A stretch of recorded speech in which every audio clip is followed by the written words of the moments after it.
Puji nama Tuhan, kita semuanya pasti bersukacita, amin. Yang bersukacita katakan amin. Amin. Sebelum kita bersukacita, menari, memuji dan memuliakan nama Tuhan, kita akan satukan hati, kita akan memulai ibadah kita pada pagi hari ini. Mari buka hatimu, kita tundukkan kepala, kita berdoa. Bapa kami dalam kerajaan surga, dikuduskan namamu, datanglah kerajaanmu, jadilah kehendak-mu dalam kehidupan kami. Bapa, pada pagi hari ini kami siapkan hati kami mau beribadah dengan sungguh-sungguh, dengan segenap hati kami. Biarlah Tuhan kami menghadirkan Engkau di dalam ibadah kami pada pagi hari ini Tuhan. Kami sungguh bersukacita sebab memberikan kami kemenangan, bahkan lebih daripada pemenang.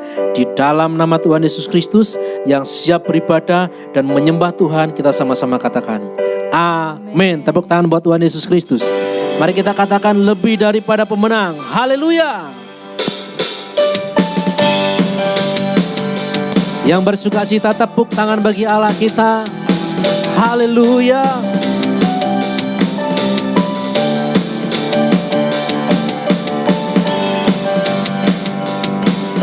Haleluya. Engkau baik Tuhan.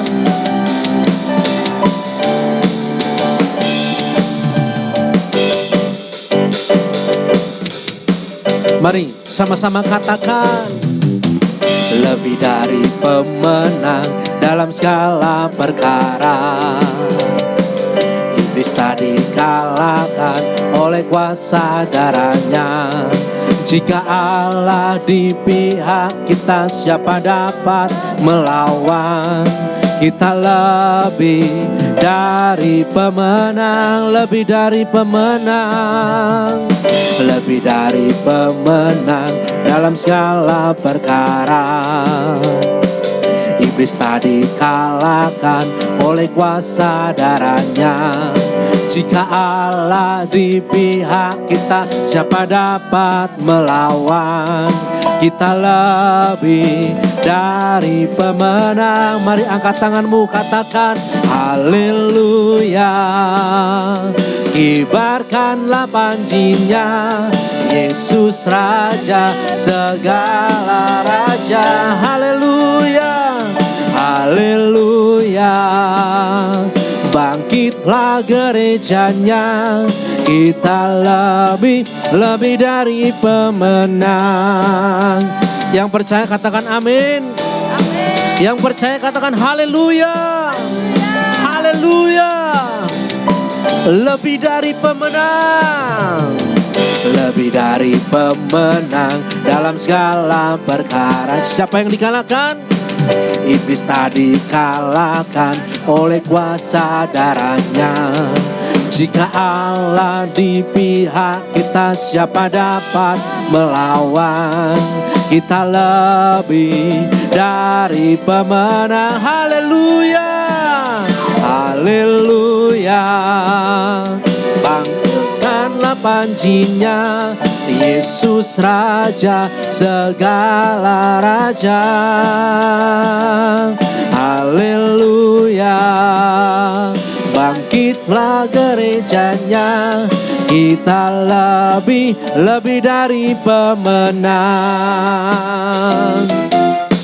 Haleluya.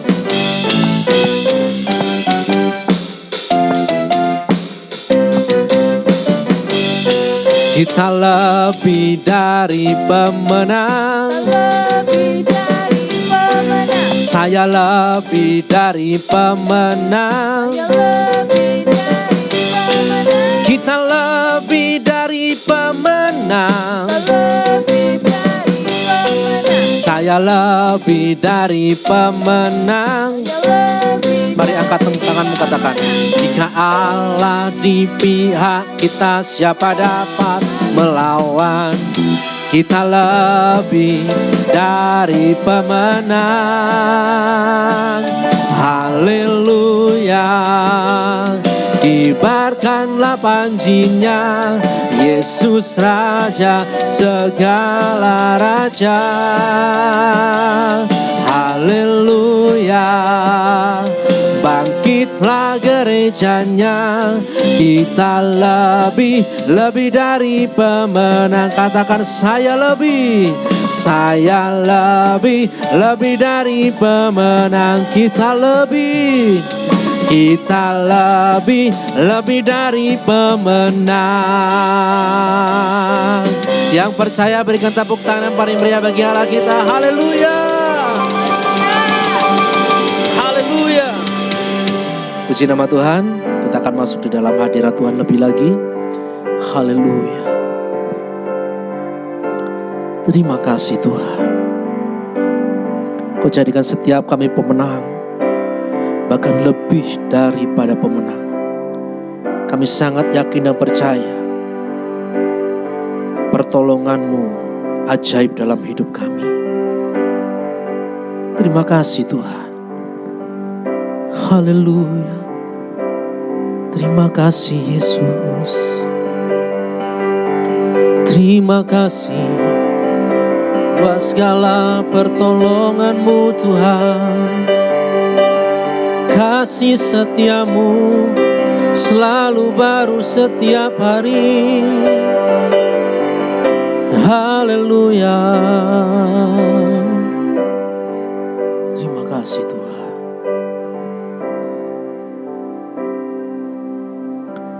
Hatiku tenang berada dekat-Mu. Kaulah jawaban hidupku. Amin. Hatiku tenang berada dekat-Mu. Kau yang pelihara hidupku. Pertolongan-Mu begitu ajaib. Kau telah memikat hatiku. Di saat aku tak sanggup lagi, di situ tangan-Mu bekerja. Pertolongan-Mu begitu ajaib. Kau telah memikat hatiku. Kini mataku tertuju padamu. Ku rasakan kasih-Mu Tuhan. Mari yang percaya berikan tepuk tangan paling meriah bagi Allah kita. Mari sama-sama katakan. Hatiku tenang berada dekat-Mu. Kaulah jawaban hidupku. Amin. Hatiku tenang berada dekat-Mu. Kau yang pelihara hidupku. Pertolongan-Mu begitu ajaib. Kau telah memikat hatiku. Di saat aku tak sanggup lagi, di situ tangan-Mu bekerja. Pertolongan-Mu begitu ajaib. Kau telah memikat hatiku. Kini mataku tertuju padamu. Ku rasakan kasih-Mu Tuhan. Pertolongan-Mu, pertolongan-Mu begitu ajaib. Kau telah memikat hatiku. Amin. Di saat aku tak sanggup lagi, Di situ tanganmu bekerja, pertolonganmu begitu ajaib. Kau telah memikat hatiku, kini mataku tertuju padamu. Ku rasakan kasih-Mu Tuhan, kini mataku tertuju padamu. Ku rasakan kasih-Mu Tuhan, kini mataku Tuhan, kini mataku tertuju padamu. Ku rasakan kasih-Mu Tuhan.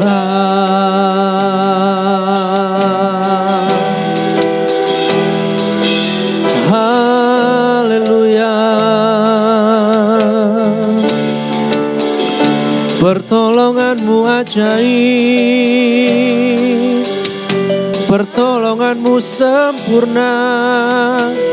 Haleluya, haleluya, haleluya, haleluya.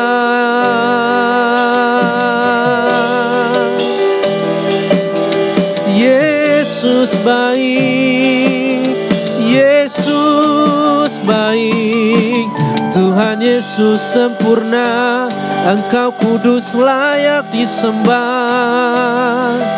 Haleluya, haleluya, haleluya,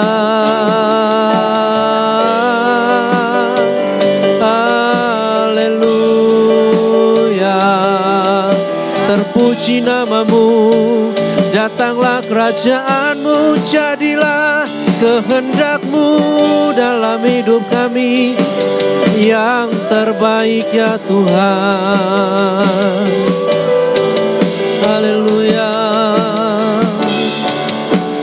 haleluya,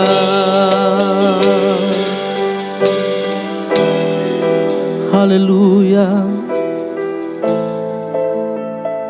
Mari yang percaya bahwa Yesus kita dahsyat, kita angkat tangan kita.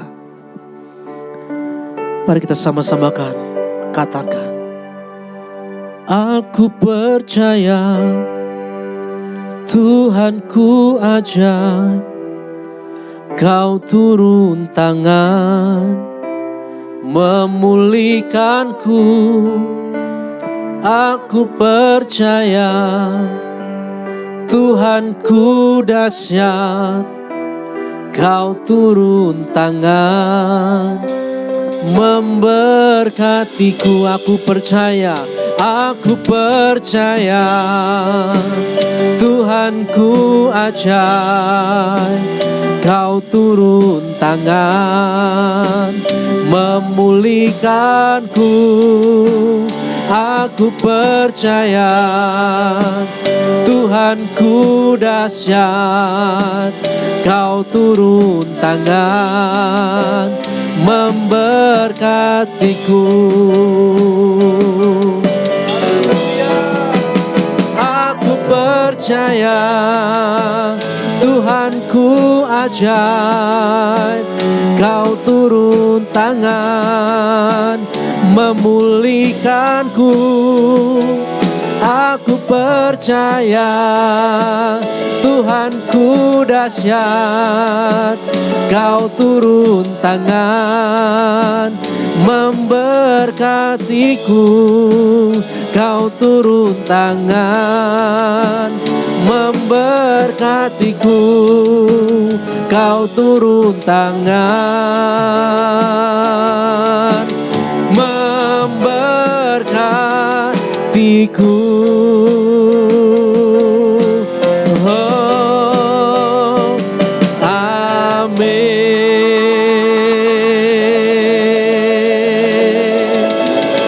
Haleluya.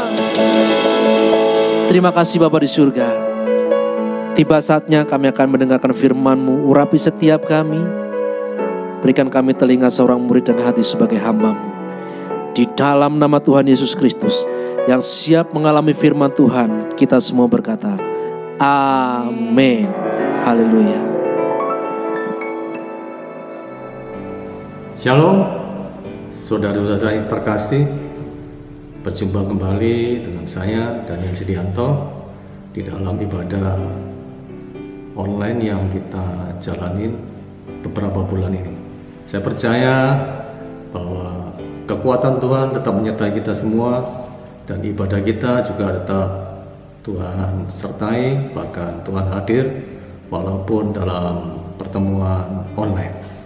Tapi saya juga berharap suatu saat nanti kita bersama-sama bisa beribadah secara onsite dan bersukacita kembali di dalam satu pertemuan yang benar-benar di mana Tuhan hadir di tengah-tengah kita. Amin, saudara. Pada pagi hari ini, firman Tuhan saya berikan judul ibadah yang terkoreksi. Istilah terkoreksi itu jarang sekali kita dengar. Mungkin bagi orang yang berkecimpung di dunia trading saham, mungkin istilah itu sering didengar. Nah, setelah terkoreksi itu artinya bahwa segala sesuatu yang sedang dikoreksi. Ketika COVID melanda dunia ini, peradaban manusia banyak sekali mengalami kondisi yang terkoreksi. Banyak aspek kehidupan manusia yang terkoreksi karena pandemik virus COVID-19 ini. Dunia entertain misalnya harus dihentikan seluruh aktivitasnya, harus lockdown atau PSBB, tidak bisa buka. Mal-mal yang ada, pusat perbelanjaan juga harus tutup. Itu pun juga mengalami koreksi. Pegawai-pegawai yang bekerja baik di sebuah perusahaan maupun di pabrik juga mengalami kondisi di mana mereka harus bagian mengalami pengurangan gaji, dipotong, bahkan ada yang dirumahkan, dikeluarkan. Setiap orang juga wajib hidup mengikuti protokol kesehatan yang ditetapkan oleh pemerintah. Pakai masker, face shield, membuat berkurangnya penampilan kita, sehingga orang berpikir untuk apa kita berdandan. Nah, karena banyak orang yang tidak berdandan, mungkin pabrik kosmetik juga mengalami penurunan omsetnya, karena jarang orang sekali merias wajah karena harus pakai masker dan sebagainya. Dan kita pada saat masa-masa sekarang ini juga harus belajar bagaimana mencuci tangan dengan baik, menjaga kebersihan lingkungan dengan baik, dan kita harus belajar membersihkan lingkungan dengan disinfektan dan sebagainya. Kita yakin bahwa semua yang terjadi ini karena Tuhan izinkan. Tuhan nyatakan sesuatu, ingin nyatakan sesuatu kepada kita semua, agar supaya kita benar-benar sadar dan melakukan introspeksi di dalam kehidupan kita. Masa PSBB ini membawa berkat juga kadang-kadang. Di satu sisi membawa sesuatu hal yang bersifat koreksi, tapi di satu sisi juga ada sebagian bidang-bidang bisnis mengalami peningkatan omset. Pabrik masker, pabrik vitamin, pabrik disinfektan itu tiba-tiba melonjak omsetnya. Demikian juga dengan kehidupan kerohanian kita. Sebelum masa COVID ini, banyak sekali keluarga tidak bisa bersama-sama beribadah, sehingga susah sekali untuk bersatu dalam ibadah. Tetapi karena COVID ini, kita harus beribadah di rumah dan berkumpul bersama seluruh keluarga kita. Ini sesuatu hal yang positif bagi kita di dalam satu kondisi di masa pandemik ini yang harus kita terima. Bisa beribadah bersama-sama dengan sekeluarga, itu anugerah Tuhan. Ya. Tapi intinya semua aspek bidang kehidupan manusia mengalami koreksi, termasuk ibadah manusia kepada Tuhan juga mengalami koreksi. Ada beberapa hal yang Tuhan nyatakan ingin kita perbaiki. Mungkin mimbar kita harus direparasi supaya benar-benar kembali kepada track yang Tuhan mau. Mungkin Tuhan melihat ada banyak ibadah-ibadah yang tidak sesuai dengan rencananya, dan Tuhan ingin mengkoreksi hal ini. Di Alkitab juga ada kisah yang mirip seperti kondisi sekarang ini, di mana ibadahnya juga Tuhan sedang koreksi. Ya. Mari kita baca peristiwa ini di dalam Kisah Rasul pasal 3. Kita mulai dari ayat 1. Saya akan bacakan. Pada suatu hari menjelang waktu sembahyang, yaitu pukul 3 petang, naiklah Petrus dan Yohanes ke bait Allah. Di situ ada seorang laki-laki yang lumpuh sejak lahirnya, sehingga ia harus diusung tiap-tiap hari. Orang itu diletakkan dekat pintu gerbang bait Allah yang bernama Gerbang Indah, untuk meminta sedekah kepada orang yang masuk ke dalam bait Allah. Ketika orang itu melihat Petrus dan Yohanes hendak masuk ke bait Allah, ia meminta sedekah. Mereka menatap dia, dan Petrus berkata, "Lihatlah kepada kami." Lalu orang itu menatap dengan harapan akan mendapat sesuatu dari mereka. Tetapi Petrus berkata, "Emas dan perak tidak ada padaku, tetapi apa yang kupunya, kuberikan kepadamu. Demi nama Yesus Kristus, orang Nazaret itu, berjalanlah." Lalu ia memegang tangan kanan orang itu dan membantu dia berdiri. Seketika itu juga kuatlah kaki dan mata kaki orang itu. Ia melonjak berdiri, lalu berjalan kian kemari dan mengikuti mereka ke dalam bait Allah.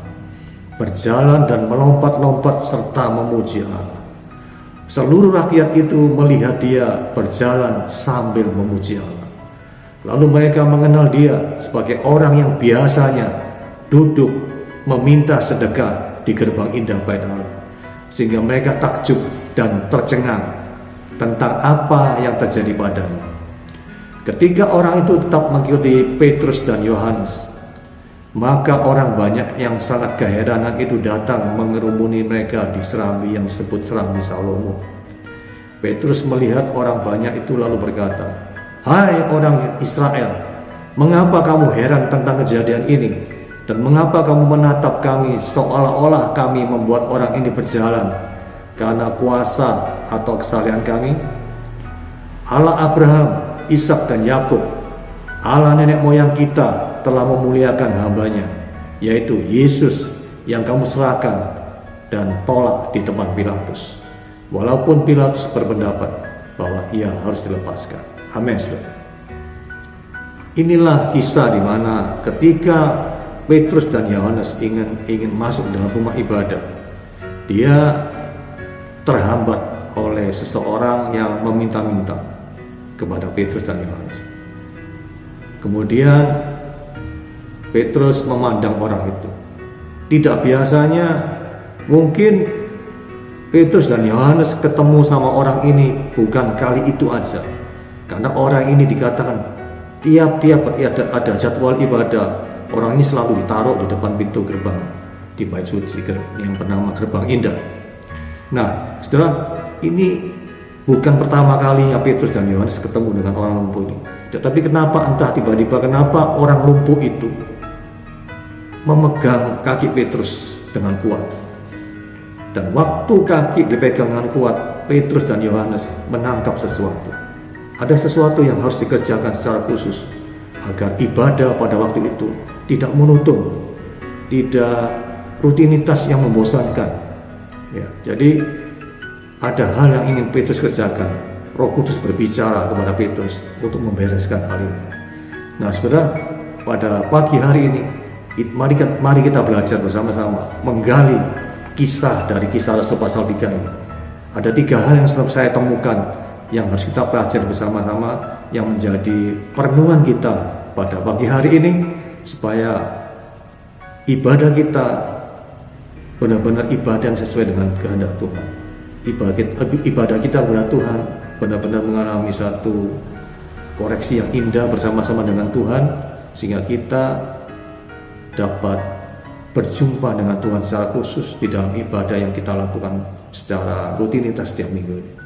Hal yang pertama yang saya temukan di dalam kisah ini sehubungan dengan koreksi Tuhan terhadap ibadah kita, yaitu yang pertama, motivasi ibadah.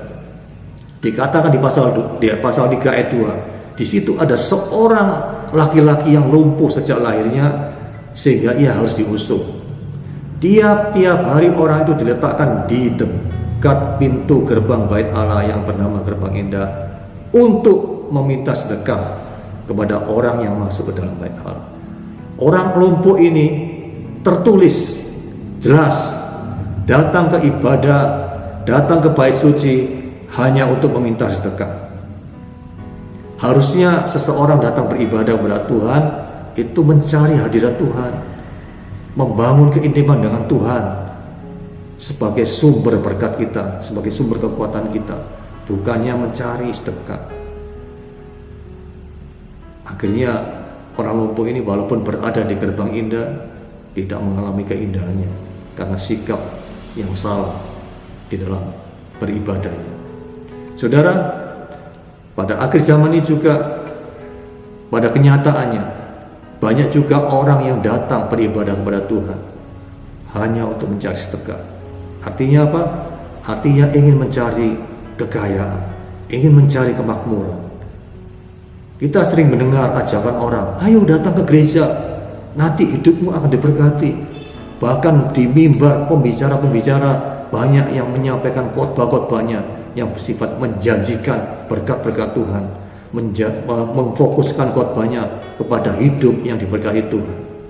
Sehingga akhirnya tanpa disadari banyak orang yang beribadah pada Tuhan hanya untuk mencari sedekah, mencari berkat Tuhan, bukan mencari Tuhannya. Ini yang Tuhan ingin koreksi pada masa-masa sekarang ini sebagai bahan perenungan kita yang pertama. Motivasi ibadah kita dengan adanya masa kondisi pandemik ini, Tuhan ingin mereparasi mimbarnya yang selama ini banyak disalahgunakan hanya untuk menyampaikan hal-hal yang bersifat menyenangkan telinga jasmani saja. Janji hidup yang diberkati jika setia datang ke gereja. Memang datang beribadah pada Tuhan itu Tuhan berikan satu berkat yang luar biasa. Tetapi yang terutama, berkat yang kita terima dalam ibadah adalah berkat secara rohani, bukan berkat secara jasmani. Berkat secara jasmani itu adalah second blessing. Berkat yang utama adalah kita berjumpa dengan Tuhan sebagai sumber berkat itu sendiri. Itu yang terpenting. Dan ketika kita bertemu dengan sumber berkat itu, maka berkat akan mengikuti kita. Jangan salah dan jangan terbalik. Jangan mencari berkatnya, tapi carilah sumber berkatnya, yaitu Tuhan itu sendiri. Dan ketika sudah menemukan sumber berkat itu, sudah nggak perlu khawatir apapun juga, karena janji Tuhan itu luar biasa. Apapun akan Tuhan sediakan kalau kita terlebih dahulu mencari Tuhan dan kebenaran. Amin, saudara. Jadi datanglah beribadah dengan mencari hadiratnya dan membangun keintiman dengan Tuhan, maka yang lain akan ditambahkan kepada. Itu yang pertama. Yang kedua, yang pertama motivasi dalam ibadah. Yang kedua, pelayanan dalam ibadah. Ya, dikatakan tadi seorang laki-laki yang ditaruh, diusung di bait Allah. Ya, seorang lumpuh, artinya bahwa seorang itu tidak ada yang lain. Loh, kenapa? Biasanya kalau tempat yang strategis, kalau tempat yang ramai, selalu banyak orang-orang yang minta-minta di sedekah di sana. Ya, kita lihat kalau pada acara Natalan, gereja penuh dengan orang-orang yang minta-minta. Ketika acara Imlek, banyak orang juga minta-minta di depan gerbang kelenteng. Ya, bahkan juga ada ketika Idul Fitri atau acara yang ramai, selalu ada orang minta-minta, bukan satu orang. Tapi ini dikatakan seorang laki-laki, artinya tetap bahwa orang ini, orang lumpuh ini mempunyai hak akses yang istimewa, karena yang lain gak boleh masuk, hanya orang ini. Nah, yang jadi pertanyaan adalah siapakah orang ini? Siapakah orang lumpuh ini sehingga dia punya hak akses khusus bisa ditaruh di tempat strategis untuk meminta sedekah. Nah, menurut beberapa tafsiran, bahwa anak seorang laki-laki ini, yang tanda kutip ini, orang lumpuh ini, itu adalah keturunan imam-imam yang bertugas di tempat bait suci itu pada waktu itu. Jadi karena dia masih anggota keluarga dari imam, maka dia punya hak akses khusus untuk meminta-minta di tempat yang strategis. Saudara, inilah naifnya seorang imam, keluarga imam harusnya mengajarkan, membawa seseorang itu beribadah untuk mendekatkan diri kepada Tuhan. Tapi pada kenyataannya, imam-imam itu membawa orang lumpuh ini, saudaranya sendiri, bukan di bait suci, bukan untuk mencari Tuhan, tetapi mencari sedekah. Pelayanan imam-imam ini berorientasi kepada sedekah, bukan kepada satu hal yang bersifat sakral. Sehingga orang lumpuh ini, walaupun dia tiap hari beribadah di depan bait suci, walaupun dia ditaruh di depan pintu gerbang indah bait suci, dia tidak pernah berjumpa dengan Tuhan, yang merupakan jawaban dari segala doa yang dia harapkan seharusnya. Di dalam Matius 15 ayat 8 dikatakan, bangsa ini memuliakan aku dengan bibirnya, padahal hatinya jauh daripadaku. Percuma mereka beribadah padaku, sedangkan ajaran yang mereka ajarkan ialah perintah manusia. Saudara, sadarlah, banyak pelayanan-pelayanan yang harus kita koreksi. Pelayanan-pelayanan bersifat entertainment, pelayanan-pelayanan panggung, pelayanan yang bersifat personal branding. Ya, ada banyak di masa-masa sekarang ini, sehingga kita nggak bisa bedakan apa dan bagaimana pelayanan yang tulus dan bagaimana pelayanan yang bersifat personal branding. Di dalam Kolose 2 pasal 2 ayat 18-19 dikatakan bahwa janganlah kamu biarkan kemenanganmu digagalkan oleh orang yang berpura-pura, merendahkan diri dan beribadah pada malaikat, serta berkacang pada penglihatan-penglihatan tanpa alasan, membesar-besarkan dirinya oleh pikirannya yang duniawi. Sedangkan ia tidak berpegang teguh kepada kepala, dari mana seluruh tubuh yang ditunjang dan diikat menjadi satu oleh urat-urat dan sendi-sendi menerima pertumbuhan ilahinya. Peraturan-peraturan ini walaupun nampak penuh dengan hikmat, dengan ibadah buatan sendiri, seperti merendahkan diri, menyiksa diri, tidak ada gunanya selain untuk memuaskan hidup duniawi. Saudara, ternyata ada pelayanan-pelayanan palsu, pelayanan-pelayanan yang harus dikoreksi sama Tuhan di dalam ibadah kita, yaitu pelayanan-pelayanan yang bersifat personal branding, pelayanan yang bersifat mencari kebanggaan diri, memuaskan hidup duniawi, kata Kolose 2 ayat 23. Itu yang Tuhan koreksi, itu yang Tuhan ingin singkirkan di dalam ibadah kita, supaya pelayan-pelayan seperti itu bertobat dan meninggalkan cara hidup pelayanannya seperti itu.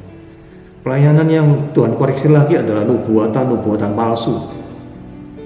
Sekarang marak sekali orang berbicara atas nama Tuhan. Orang berbicara atas nama Tuhan, seakan-akan Tuhan berbicara secara khusus pada dirinya sendiri, tapi semuanya itu belum tentu ada kebenarannya. Di dalam kitab Filipi 3 ayat 2 hingga sampai 3 dikatakan juga, hati-hatilah terhadap anjing-anjing, hati-hatilah terhadap pekerja-pekerja yang jahat, hati-hatilah terhadap penyunat-penyunat yang palsu, karena kitalah orang-orang bersunat yang beribadah oleh Roh Allah dan bermegah dalam Kristus Yesus, dan tidak menaruh kepercayaan pada hal-hal lahiriah. Tuhan juga pernah menegur jemaat di Filipi untuk hati-hati terhadap anjing-anjing. Anjing-anjing ini dikatakan adalah orang-orang yang setara dengan pekerja-pekerja jahat. Pada waktu itu adalah orang-orang Yahudi sendiri yang merasa lebih hebat daripada orang lain. Tuhan menegur semuanya, dikatakan anjing-anjing, pekerja-pekerja jahat, penyunat-penyunat yang palsu. Nah, sudah hati-hati semuanya. Itulah yang Tuhan ingin koreksi, ingin Tuhan benerin, ingin Tuhan luruskan, sehingga di masa-masa pandemik ini kita punya waktu untuk merenungkan diri, untuk menemukan kebenaran yang hakiki, sehingga distorsi dalam ibadah seperti ini kita bisa mulai pilah-pilah untuk tidak dilakukan lagi. Di dalam 1 Timotius juga pernah Tuhan berbicara mengenai hal ini. Di dalam 1 Timotius 6 pasal 6 ayat 3 sampai 5 dikatakan, jika seseorang mengajarkan ajaran lain yang tidak menurut perkataan sehat, yakni perkataan Tuhan kita Yesus Kristus, dan tidak menurut ajaran yang sesuai dengan ibadah kita, ia adalah seorang yang berlagak tahu padahal tidak tahu apa-apa. Penyakitnya ialah mencari-cari soal dan bersilat kata yang menyebabkan dengki, cedera, fitnah, curiga, percekcokan antar orang-orang yang tidak lagi berpikiran sehat dan yang kehilangan kebenaran, yang mengira ibadah itu adalah sumber keuntungan. Saudara, inilah macam-macam bentuk pelayanan yang sedang terjadi, yang mungkin marak ada di gereja-gereja. Pelayanan yang bersifat personal branding, pelayanan yang bersifat nubuatan-nubuatan palsu, pelayanan yang sebagai ajang untuk pengetahuan saja. Ada banyak hamba Tuhan yang merasa, wah dia ngerti sekolah STH, ya sudah tahu STH singkatannya apa, sudah tahu. Ketika mereka sudah tahu, dia sekolah lagi MTH. MTH apa itu? MTH mah tahu, yaitu hanya jokes saja. Tapi ya kadang-kadang kita melihat bahwa banyak orang yang merasa lebih tahu, lebih hebat, bahkan Tuhan sendiri kalau bisa dinasihati sama orang-orang yang merasa hebat itu. Itulah yang terjadi dalam ibadah, saudara. Apalagi yang ingin Tuhan koreksi selain itu? Sinkretisme, ya. Di dalam 1 Timotius 4 ayat 7 dikatakan, tetapi jauhilah tahyul dan dongeng nenek moyang tua.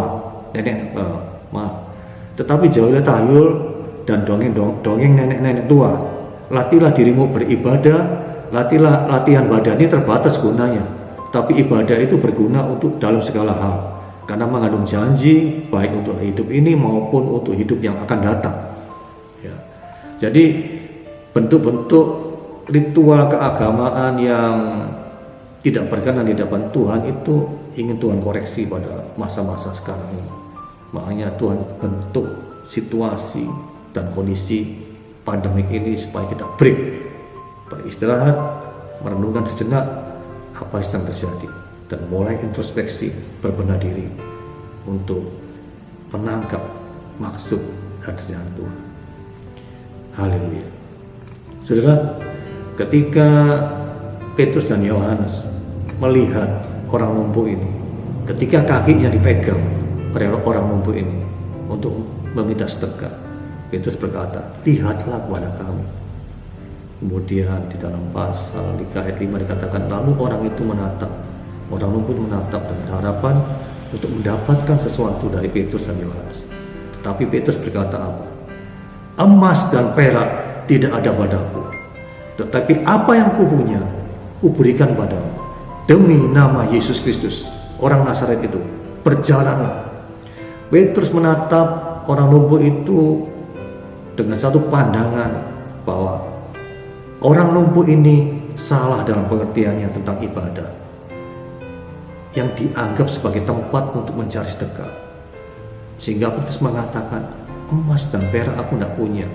Sudah ngerti nggak artinya kenapa Petrus berbicara emas dan perak tidak ada padaku?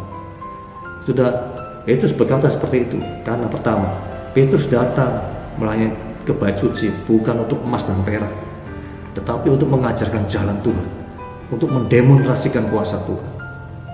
Itu pengertian pertama kenapa Petrus berkata emas dan perak aku tidak punya. Yang kedua, Petrus mengatakan emas dan perak tidak punya, artinya apa? Artinya bukan itu kebutuhan utama dari orang lumpuh itu, tetapi kesembuhan, yaitu kesembuhan secara rohani khususnya, dan kesembuhan secara jasmani, yaitu dia bisa berjalan. Itulah alasan kenapa Petrus mengatakan emas dan perak tidak ada padaku, tetapi akan kupunya aku berikan demi nama Yesus, orang Nazaret itu, berjalan. Ketika selesai mengatakan itu, kemudian Petrus memegang tangan kanan orang itu dan membantunya, memaksanya mungkin untuk berdiri. Dan seketika itu juga kaki yang selama ini tidak bisa berjalan, yang kaku, yang tidak bisa apa-apa, tiba-tiba dikatakan seketika itu juga kuatlah kaki dan mata kaki orang itu, sehingga orang itu bisa berjalan. Kemudian apa yang terjadi, saudara? Orang lumpuh itu melonjak, berdiri lalu berjalan kian kemari, berjalan kian kemari mengikuti Petrus dan Yohanes masuk ke dalam bait Allah. Berjalan melompat-lompat serta memuji Allah. Sehingga seluruh rakyat yang pada waktu itu beribadah di bait suci ikut memuji Tuhan.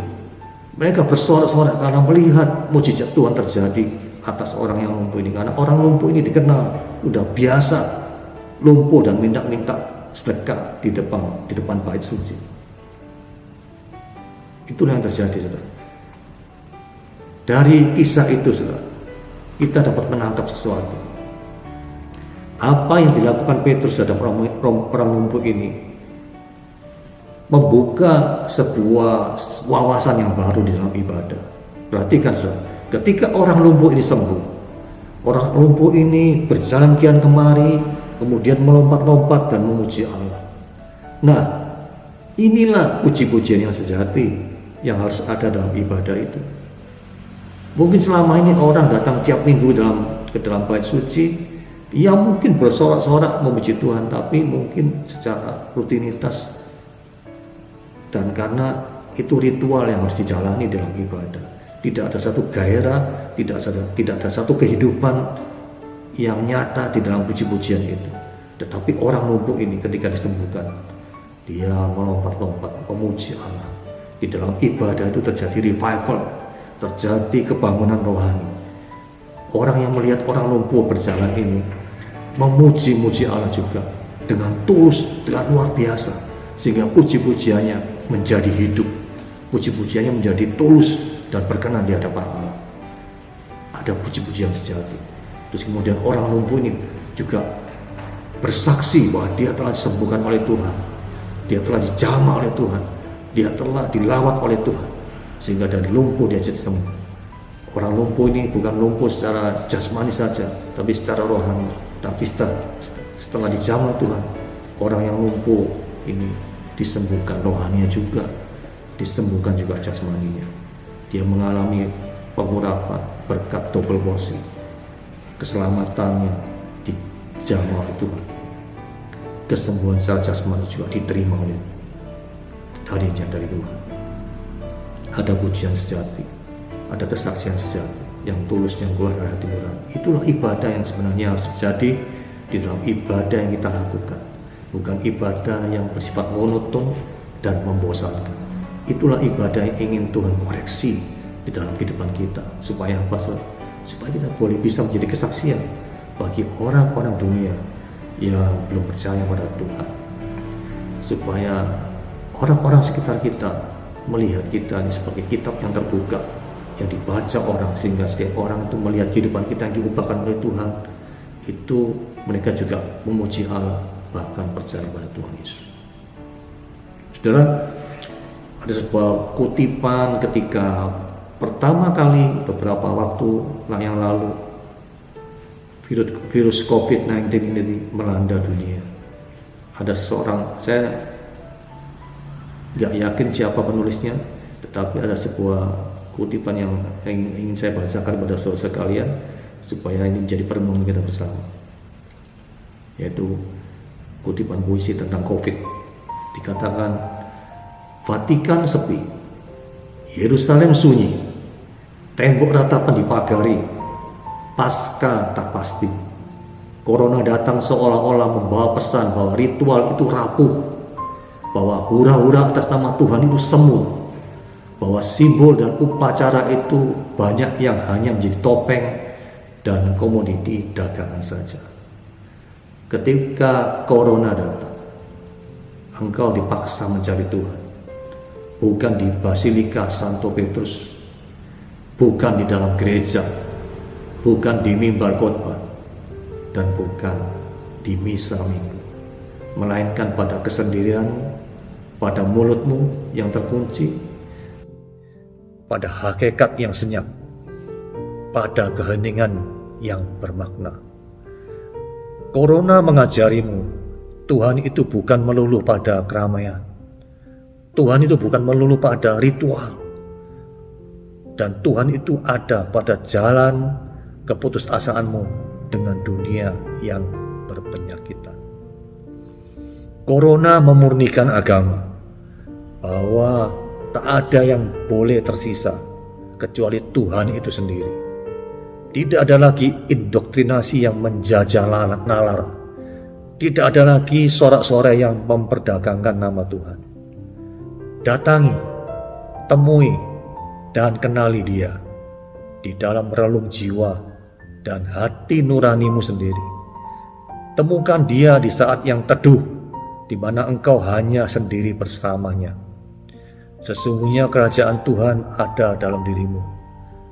Hati orang yang beriman adalah rumah Tuhan. Biarlah hanya Tuhan yang ada. Biarlah hanya nuranimu yang bicara. Biarlah para pedagang, maklar, politikus, dan para penjual agama disadarkan oleh Tuhan melalui kejadian ini. Semoga kita bisa belajar dan mengambil hikmah dari kejadian ini. Itulah puisi yang saya pernah dapatkan di beberapa situs internet, dan saya edit, saya ambil hanya sisi Kristennya saja. Saudara, apa yang disampaikan ini adalah benar, bahwa corona sedang mengkoreksi kita. Bagaimana dengan ibadah kita selama ini? Apakah ibadah yang kita lakukan murni di hadapan Tuhan? Apakah ibadah yang kita lakukan ini benar-benar sesuai dengan kehendak Tuhan? Menjadi kesaksian di masa-masa sukar ini adalah tanggung jawab kita. Dengan cara apa? Dengan cara beribadah dengan sungguh-sungguh di hadapan Tuhan. Ibadah yang Tuhan kehendaki, ibadah yang sesuai dengan kehendak Tuhan. Sebagai ayat terakhir saya bacakan 1 Timotius 3:16, dikatakan seperti ini. Dan sesungguhnya agunglah rahasia ibadah kita. Dia yang telah menyatakan dirinya dalam rupa manusia, dibenarkan dalam roh, yang menampakkan dirinya kepada malaikat-malaikat, diberitakan di antara bangsa-bangsa yang tidak mengenal Allah, yang dipercayai di dalam dunia, diangkat dalam kemuliaan. Amin, saudara. Bangunlah koneksi dengan Tuhan seperti ranting yang melekat pada pokok anggur secara sistemik. Ya, maksudnya sistemik itu kapiler-kapilernya, urat-uratnya tersambung dengan pokok anggur. Dan ketika ranting-ranting itu tersambung dengan pokok anggur, maka mengalir jalur-jalur kehidupan di dalam ranting-ranting itu. Demikianlah dengan hidup kita sebagai ranting. Ketika kita melekat pada pokok anggur, kita akan menikmati nutrisi kehidupan iman kita ini di dalam Tuhan, melalui ibadah yang kita bangun secara benar dan sesuai dengan kehendak-Nya. Amin. Puji Tuhan. Sebab Kau besar, perbuatanmu ajaib, tiada seperti Engkau, tiada seperti Engkau. Sebab Kau besar, perbuatanmu ajaib, Tiada seperti Engkau. amin, haleluya. Tiada seperti Engkau. Sebab Kau besar, sebab Kau besar, perbuatanmu ajaib, tiada seperti Engkau, tiada seperti Engkau. Sebab Kau besar, perbuatanmu ajaib, tiada seperti Engkau, tiada seperti Engkau, tiada seperti Engkau, tiada seperti Engkau. Beri berikan sorak-sorai yang paling meriah bagi Allah kita. Haleluya. Tuhan Yesus memberkati. Amin. Ya, sungguh luar biasa kita sudah memuji dan mendengarkan firman Tuhan pada hari ini. Mari sama-sama jemaat Tuhan untuk bangkit berdiri, kita akan menerima berkat. Sungguh Tuhan kami ucap syukur sebab kasih, kemurahan penyertaan Tuhan sepanjang hari dalam kehidupan kami ya Tuhan. Kau menyertai di dalam kehidupan kami senantiasa, walaupun kami masih beribadah di rumah, tetapi kami merasa hadirat Tuhan yang luar biasa menyertai di dalam kehidupan sepanjang hari yang kami kerjakan dan yang kami lakukan. Kami bersyukur Engkau berkati bangsa dan negara kami, pemerintahan kami ya Tuhan, bangsa Indonesia menjadi bangsa yang diurapi, menjadi bangsa yang diberkati. Sebab itu Tuhan kami bersyukur dan kami berterima kasih. Dan senantiasa Tuhan juga memberkati dalam kehidupan kami, di dalam rumah tangga kami, di dalam pekerjaan kami, dalam usaha kami, di dalam studi kami. Kami tahu ya Tuhan kuasa Tuhan dan mujizat Tuhan tetap Engkau nyatakan bagi kami. Yang sakit boleh disembuhkan. Sebab itu Tuhan kami tahu anak-anak Tuhan boleh bangkit kembali, boleh semangat kembali untuk melayani pekerjaan Tuhan. Dan semangat kembali ya Tuhan untuk beraktivitas di dalam kehidupan rumah tangga. Terima kasih Bapa, kami bersyukur. Dan kami boleh mengangkat tangan kami menerima berkat daripada Engkau. Berkat Bapa, Putra, dan Roh Kudus, yaitu di dalam nama Tuhan Yesus Kristus. Yang percaya sama-sama kita katakan, amin. Tuhan Yesus memberkati.